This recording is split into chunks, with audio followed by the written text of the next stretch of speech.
Hey guys, James here again with another video, and today I want to talk about Sid Meier's Civilization VII.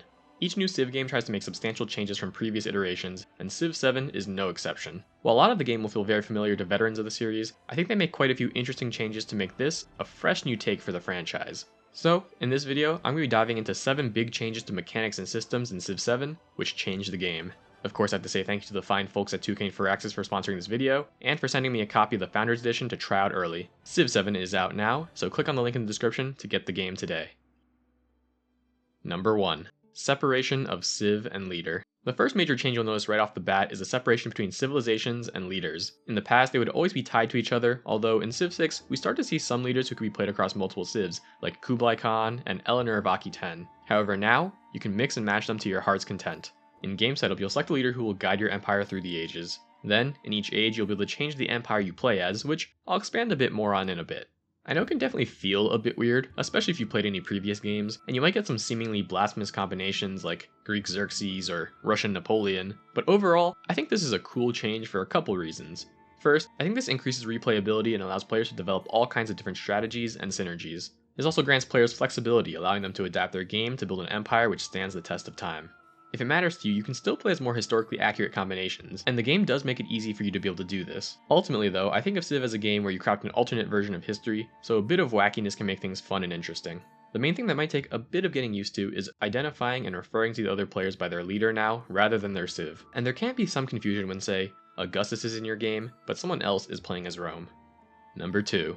The rise and fall of a new age. While ages and eras have been a part of Civ as far back as I can remember, I don't think it's been done quite like this before. In Civ 7, we have 3 distinct playable ages: the Age of Antiquity, the Age of Exploration, and the Modern Age. Each age has a hard separation and acts as a bit of a soft reset where, among other things, buildings from prior ages have yields reduced, diplomatic relations are brought closer to neutral, city-states are changed, and army sizes are diminished. A big part of this change is to curb the snowballing which happened a lot in previous titles, as well as helping with balance. Another change related to these ages is that now, your civilization will evolve with each age. As you play, you unlock different civs for the next age based on your leader, your previous civs, or gameplay factors and decisions. For example, playing as Confucius or Han China automatically allows you to use Ming China in the Age of Exploration. However, you can also unlock the Ming with any civ by slotting 8 resources into a city.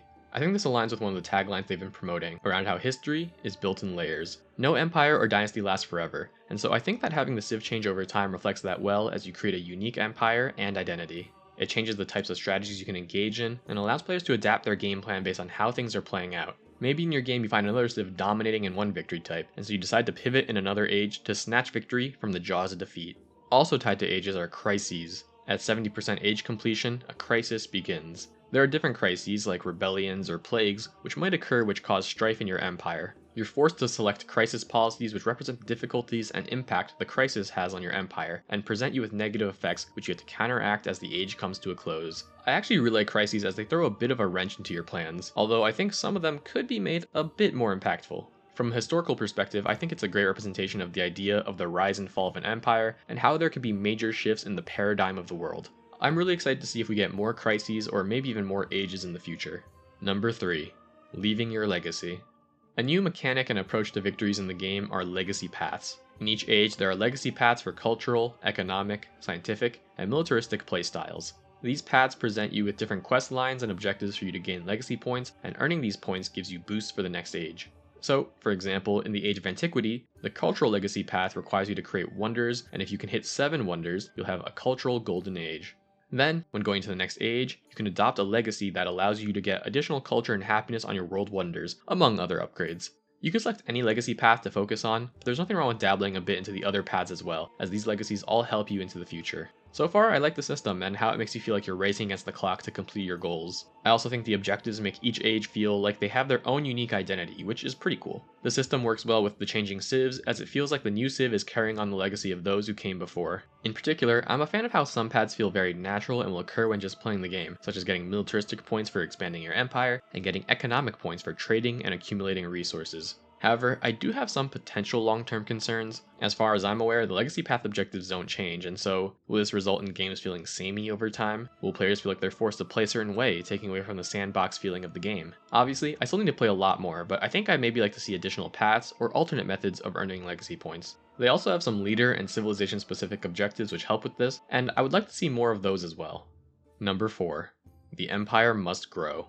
Another major change is the change to city expansion and development. 3 big factors in this change are the removal of builders, the change to how empire borders expand, and the addition of towns. While I was initially surprised by the changes, I do have to say that I honestly prefer how city and empire building feels now. In previous games, builders were an indispensable part of your empire, necessary for creating improvements on tiles. However now, the builders are sort of implied. You can establish rural tile improvements like farms and mines each time your city grows in population. This instantly creates the improvement and at the same time expands your borders. This results in food being extra important in Civ 7. Then, with your city's production, you can create urban buildings like granaries and monuments on tiles. You can put 2 same-age buildings on a tile to create a district. These buildings and districts may have different benefits, adjacency bonuses, or warehouse bonuses, which boost the other improvements and buildings in the city. Meanwhile, another big change is how settlers will no longer create cities. Instead, settlers will now set up towns. You can think of towns as small outposts which are still developing in your nation, but rather than having direct control over these towns' production, they instead contribute to your economy and gold output.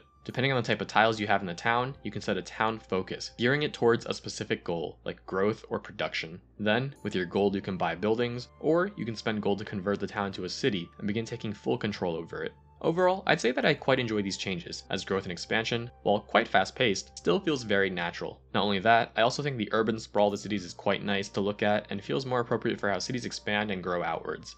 Number 5. How to win friends and influence people. While the idea of influence isn't new, influence as a resource is new in Civ 7. Influence can be thought of as a spiritual successor to the diplomatic favor resource in Civ 6, but its usefulness is kicked up a notch. Influence is used to interact with other civs and the independent peoples you'll meet around the map. One important thing to note is that the classic implementation of Civ Barbarians, where barbarians had encampments around the map which you have to eliminate, has been changed a bit. Instead, in Civ 7, you now have independent peoples who you can meet, and they act as a bit of a mix between barbarians and city-states. Some will be friendly, but others might be hostile to you and try to raid your lands. With independent peoples, I think they took a lot of inspiration from the Barbarian Clans mode in Civ 6, and you can now interact with these groups using influence, performing actions like asking them to attack your enemies. With enough influence, you can also befriend them, and over time, with your support, the independent peoples will establish themselves as a city-state, and you'll become their suzerain, granting you different possible gameplay bonuses. From there, you can perform other actions like levying their armies, or incorporating them into your nation, which is an action I think everyone will be happy to see. Influence is also super important because it's used to interact with the other leaders and change relationship status. You can use influence to perform a number of functions, those being treaties, endeavors, sanctions, and espionage. Treaties are high-level diplomatic functions you can perform, like asking for open borders or improving trade relations. Endeavors are undertakings that have you engage the other leader, potentially granting boosts to both empires. When you receive or send an endeavor, it can either be accepted, supported, or rejected. For example, open markets can grant both civs a gold per turn boost, with this amount and your relationship changing based on how they react. Sanctions are used to hinder the other civ and lower your relationship level. This includes actions like denouncing and using one of the hinder actions. Sanctions can actually be rejected if you have enough influence. And of course, espionage has been streamlined where now you can perform different actions like stealing technologies and civics through the influence resource. With these, there's a chance your espionage is revealed, impacting your relationship. Overall, I'm a big fan of these changes and how diplomacy feels in Civ 7 as a result. I just feel like the system lets you have a lot more control over diplomacy, and there are a bunch of different actions and options you can take with your influence. The interactions you have with other civs just feels more natural, and you really feel the buildup of love or hate. Number 6. Mo money, less probs. Another big change in Civ 7 is how it implements trade, both in terms of trade routes and the trading of resources. In the past, you would send trade routes to other civs for gold, and then you could negotiate with them to obtain resources. However, Civ 7 completely revamped this by introducing the merchant class of units. Merchants are units which you can produce and send to another civ's city. Once there, they can establish a trade route to that city granting some gold, as well as access to the resources in that city. Doing this also improves your relationship, and you can expand the number of trade routes you have by improving trade relations. I'm a big fan of the unit. I just think it makes a lot of sense from a realism standpoint and gives you more control over your economy. Maybe the only thing that I think could help expand the system would be to allow some sort of economic or trade sanctions to prevent others from trading with you or for specific resources without having to go to war. Also related to this is the change to how resources impact your empire. In Civ 6 there were a bunch of different resources, but really the main difference between them would be the yields you'd get from their tile and improvement.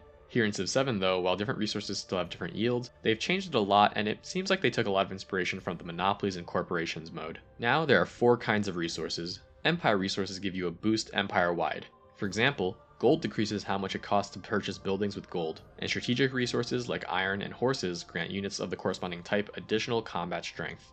City and bonus resources can be assigned to settlements to grant them a boost. For example, silk increases the city's culture output by 10%, and incense increases the city's science output by 10%. However, just keep in mind that these are examples, and that the effects of resources, as well as the resources available on the map, will change in each age. Then, in the modern age, you get access to factory resources. These can only be assigned to cities with factories, and are similar to city resources. You can assign and move city, bonus, and factory resources around as needed to specialize your cities, or, if a city is close to revolting, you can bring in some happiness resources to help cheer them up a little bit. Overall, I think merchants are a great change which give you a lot more control over resources and trade in your empire. Number 7. Command and Conquer. The final thing I want to talk about today are commanders. Commanders are a support unit which greatly improve your military. There are 4 kinds: army commanders for ground units, fleet commanders for naval units, and squadron and aerodrome commanders for air units. Commanders are a really great addition to the game that I didn't know I needed, but now that I have them, I never want to let them go. First, commanders make moving large groups of units way easier. You can pack and unload multiple units onto a commander. Then, when you move the commander around, it moves all of those units around as well. Not only does this look cool, it also significantly reduces the amount of micromanagement you need to perform. In addition to that, it also makes maneuvering units around difficult terrain much easier. Gone are the days of your units getting stuck at one choke point. Commanders have different abilities that can be used to coordinate attacks and actions of those within their command range, such as having all your ranged units target the same enemy. Again, this reduces the amount of micromanagement you need, and they even incentivize you to use these abilities, giving you attack buffs when you do use them. When your units fight within the range of a commander, it's the commander who now gains XP. After gaining enough XP, you can then upgrade the commander down one of 5 skill trees. These trees grant different abilities and passives which help with things like attacking, defending, movement, maintenance, and even boosting your city output. When you reach the end of a skill tree, you then get a commendation point, which allows you to unlock another powerful buff for the commander. Commanders are also useful because whenever the age changes, you have a cap on the number of units you can bring into the next age. With commanders though, you'll be able to bring additional units along for the ride. Commanders are honestly one of the best things they've added to Civ 7, and admittedly, I do need to incorporate them more into my game myself. And that's about everything I want to talk about today. There are a bunch of other changes which I couldn't get to in this video, but if you want more Civ 7, click on the link in the description and maybe consider checking out my Let's Learn Civ 7 Together series. And of course, thank you again to 2K for Access for sponsoring this video. If you like this video, please consider clicking on some of those buttons down below, and stay tuned for more Civ 7 content. As always, I hope you have a great rest of your day. Peace.